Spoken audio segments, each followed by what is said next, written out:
Gênesis capítulo 11, diz assim: Ora, a terra toda tinha uma só língua, uma só maneira de falar. Partindo eles do Oriente, acharam uma planície na terra de Sinear e habitaram ali. Disseram uns aos outros: Vinde, façamos tijolos, queimemo-los e queimemo-los bem. Os tijolos lhes serviram de pedra e betume e de cal. Então disseram: Vinde, edifiquemos para nós uma cidade e uma torre cujo cume toque o céu. Tornemos famoso o nosso nome, para que não sejamos espalhados sobre a face de toda a terra. O Senhor, porém, desceu para ver a cidade e a torre que os filhos de Deus edificavam. Disse o Senhor: o povo é um, e todos têm uma só língua. Começaram a construir a torre. Agora não haverá restrição para tudo o que eles intentarem fazer. Vinde, desçamos, confundamos ali a sua língua, para que não entendam mais um ao outro. Assim o Senhor espalhou dali sobre toda a face da terra, e cessaram de edificar a cidade. Por isso se chamou o nome Babel, porque ali confundiu o Senhor a língua de toda a terra, e dali espalhou o Senhor sobre a face de toda a terra.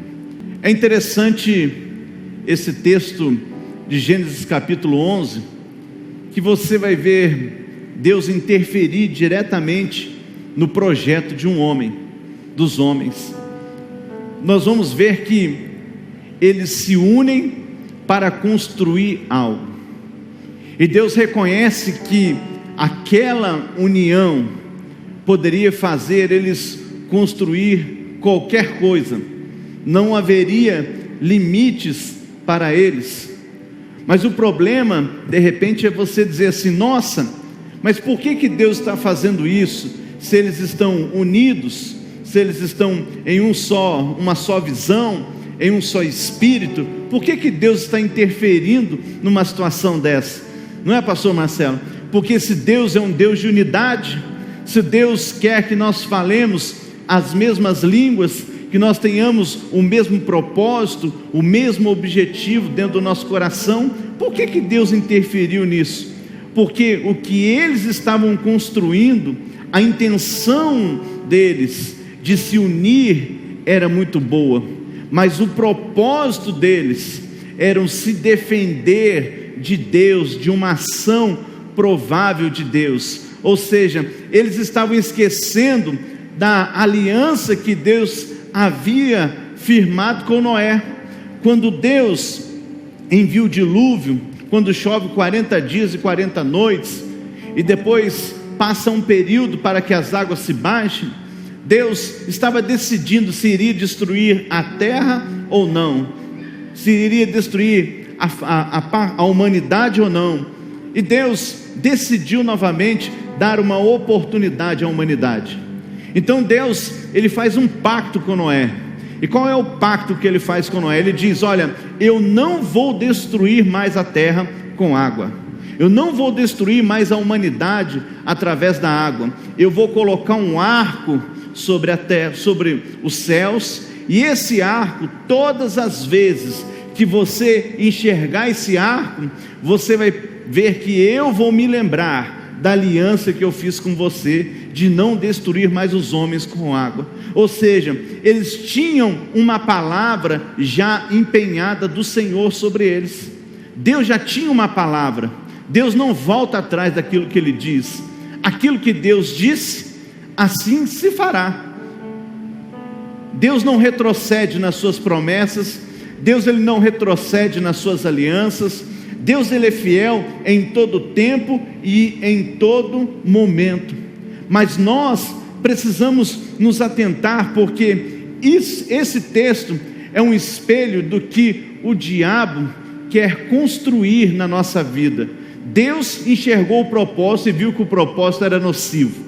Agora, o diabo, ele não consegue sondar o que está dentro do meu coração, mas ele percebe as minhas expressões, ele sabe o que eu estou falando, e todas as vezes que eu vou construir algo, todas as vezes que eu vou construir a unidade, o diabo sempre vai trabalhar para destruir isso. O foco do diabo é fazer quebrar a unidade, porque quando se quebra a unidade, ele tem permissão para destruir isso. Veja que em Eclesiastes a Bíblia vai dizer que é melhor você ser dois do que um. A importância da unidade. Jesus fala sobre a unidade, ele diz: quando dois ou mais concordarem acerca de algo na terra, vai ser ligado no céu. Mas quando dois discordarem ou desligarem na terra, também será desligado no céu. Jesus está nos mostrando que o caminho para a nossa vitória é a unidade, é falar a mesma língua, é ter os mesmos objetivos. Somos diferentes, pensamos diferentes, agimos diferentes, mas isso não pode nos impedir de nos tornar um. Tanto que Jesus, ele trata a igreja como um corpo.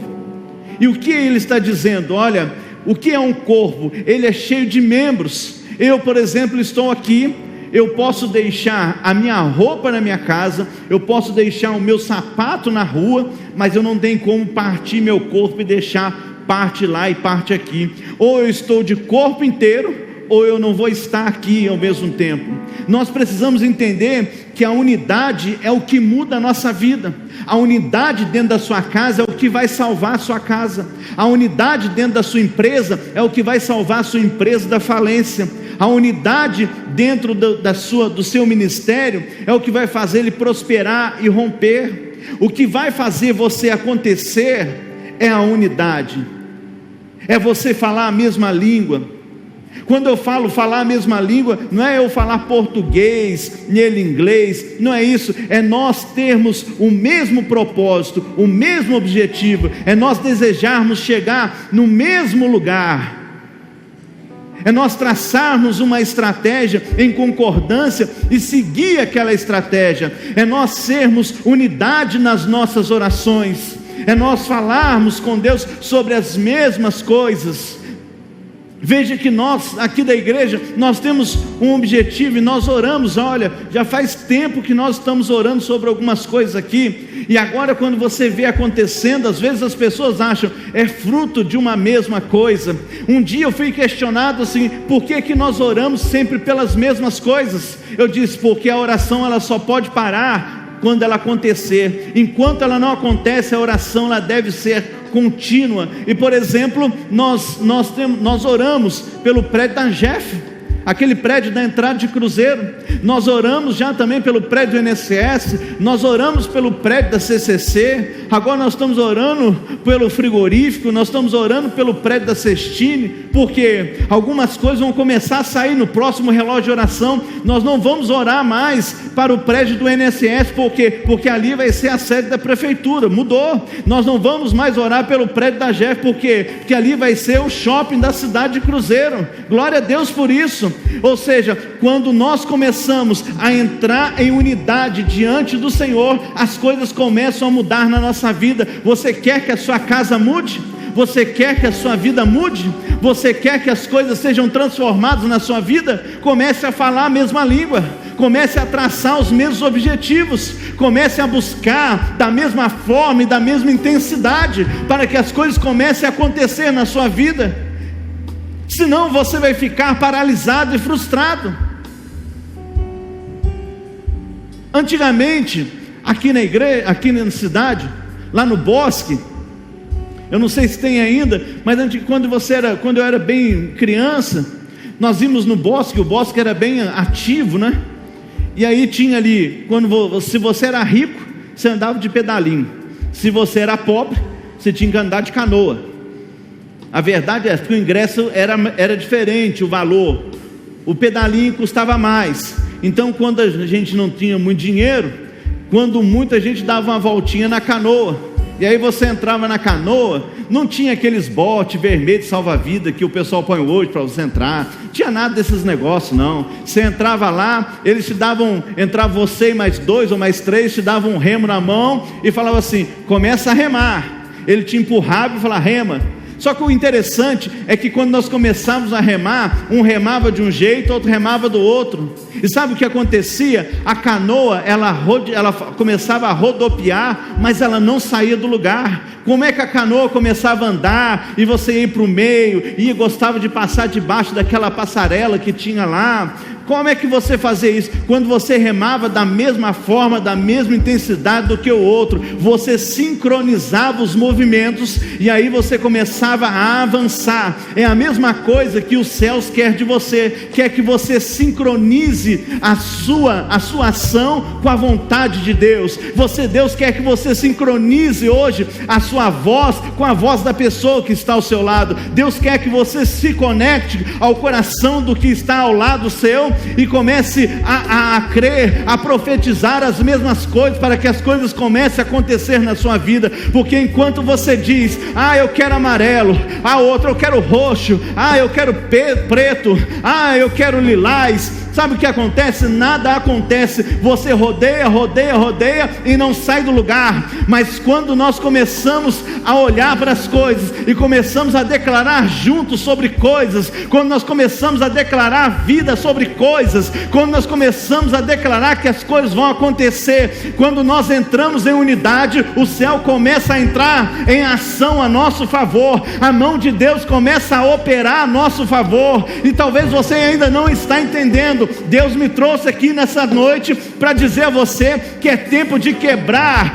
aquilo que não traz mais unidade dentro da sua casa, essa aposta de força que você tem, quem manda mais, quem pode mais, quem tem mais dinheiro.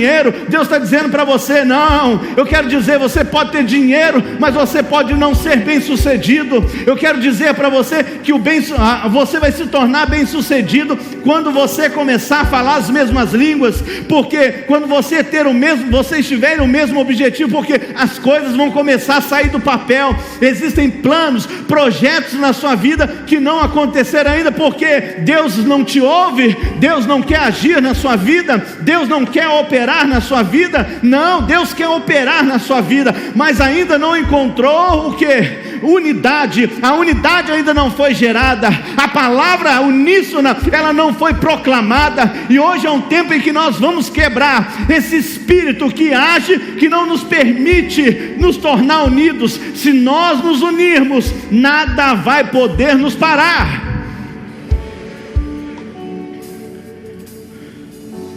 A pergunta é, nós não vamos nem falar muito não, sua casa tem unidade? Eu não estou falando que não pode existir diferenças, ok? Diferenças vão existir, gente. Por que diferenças vão existir? Porque você não é igual ao outro que está do seu lado, nem aquele que saiu do seu ventre é igual a você.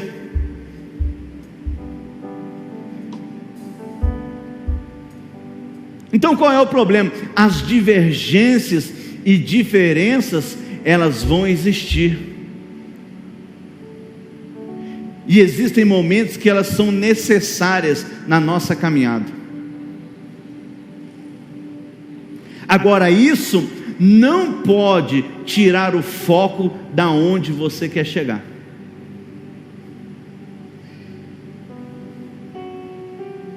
Mas eu quero chegar sozinho. Entenda uma coisa, sozinho você chega em algum lugar, mas juntos nós vamos muito mais longe.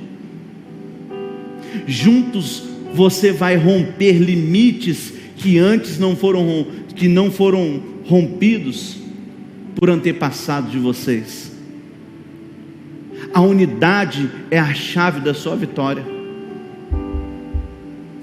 Ao invés de você ficar reclamando da sua vida, falando mal da sua casa, falando mal do seu marido, falando mal da sua mulher, falando mal dos seus filhos, comece a declarar unidade.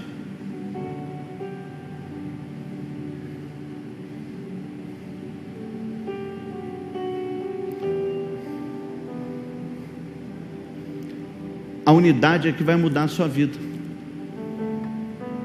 A unidade é que vai mudar a tua história. Deus disse: se eles permanecerem juntos, não vai haver limites para eles. Então Deus diz assim: vamos. E aí você vê o poder da concordância. Ele diz: põe aqui para mim, põe aqui. Deixa eu ver aqui, Gênesis capítulo 11,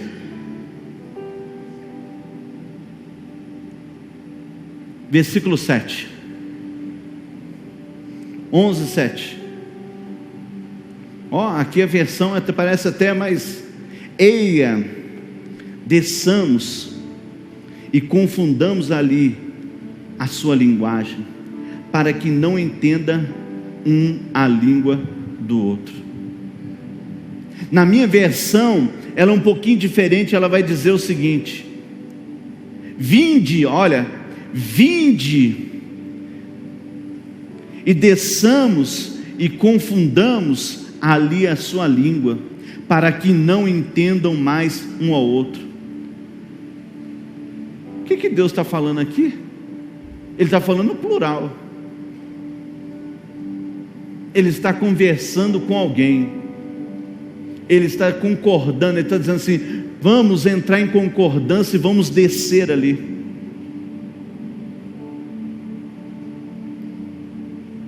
Olha o poder da concordância. O próprio Deus usando a palavra dele para quebrar algo que estava sendo feito para o maligno. Vamos lá e vamos confundir e vamos separar eles sobre a face da terra. O plano do diabo é fazer você quebrar a unidade dentro da sua casa, dentro da sua vida, dentro do seu ministério, dentro de tudo que você faz, e espalhar.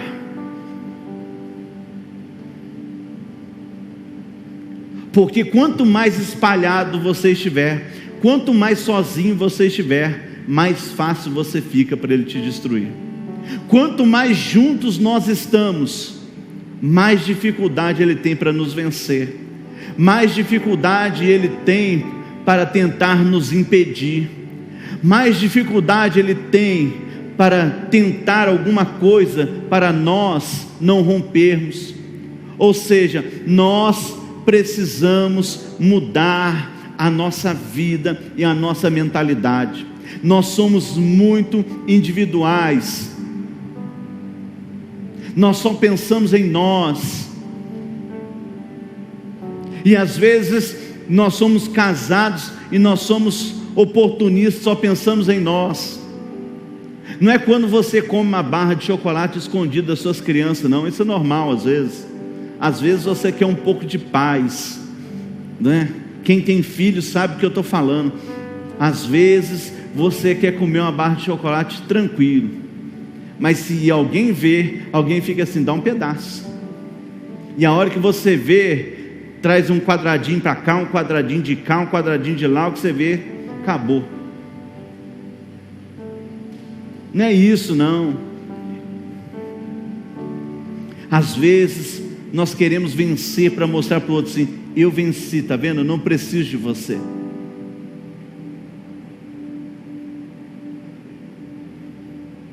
Não, se Deus colocou você do lado de alguém, é porque você faz parte do processo para que a vitória aconteça. E só vai acontecer se você falar a mesma língua. Se você falar a mesma língua, as coisas vão funcionar na sua vida.